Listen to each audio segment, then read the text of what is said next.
I'm going to show you how to get my favorite shield. So I don't care what you think, I'm calling it the best shield in Oblivion, and that is the Escutcheon of Chorrol. It's a good idea to be level 25 before starting this, as this is a reward that scales. And with that said, you need to make your way, surprise, surprise, to the Chorrol South Gate. Just off from the South Gate, you'll find the inn, which is where we need to go to, the Grey Mare. Once we're in here, we need to find, I think it's Jermaine. Hello. Here we go. Jermaine, we're going to start this dude's quest. And now we can go on over to Shadenhall.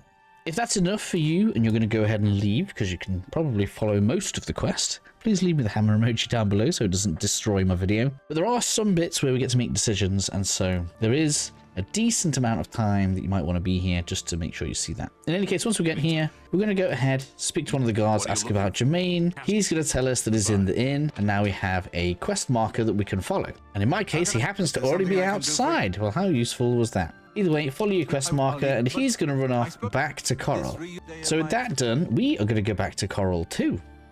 It's best if you wait for a day, and then we should find when we go back to the inn that the two brothers have been reunited. Speak to the two brothers, Weatherly, and then we say we will help them reclaim Weatherly. Now, I think their directions for Weatherly are wrong, if I remember correctly.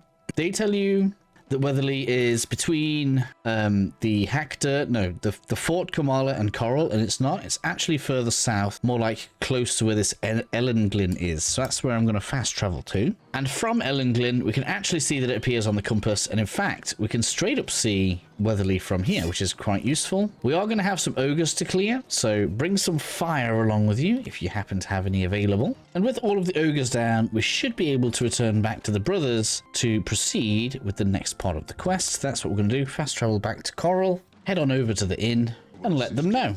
It's unfortunate, but we are going to have to walk them back to Weatherly. So let's go on over there. I haven't actually tried fast traveling, so maybe I'll test that now. Let's see what happens. Hopefully it brings them with me. Yep, they get to keep up. That's all good. So bring them to Weatherly, speak to them again. And with that done, we actually need to go back to Chorrol. In fact, it doesn't have to be Chorrol. We need to wait 2 days and then go to Chorrol. But I'm going to go back to Chorrol and wait 2 days just because that's easier.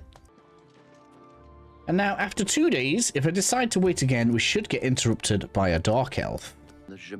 Alright, so we're going to get through this guy's dialogue. And now, we have a little dungeon to go and clear, the Redguard Valley Cave. Let's go and do that. Now, we're not going to do a step-by-step of the cave. Simply clear your way through the cave. There's a boss ogre in here, which should be fairly obvious. And behind it, and that chest is going to have a sword in it, which is what we're looking for. So let's go inside. It is going to be full of ogres again, so be prepared for that.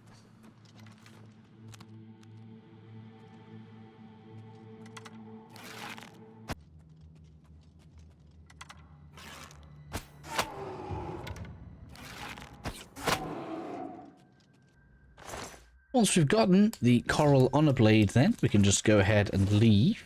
And we are given multiple places that we can take it to. And we want to deliver it to the person that's actually in charge of Chorrol. So we need to leave the cave, head back to the castle, and then we follow the quest marker so that you can find Lathe Waverick.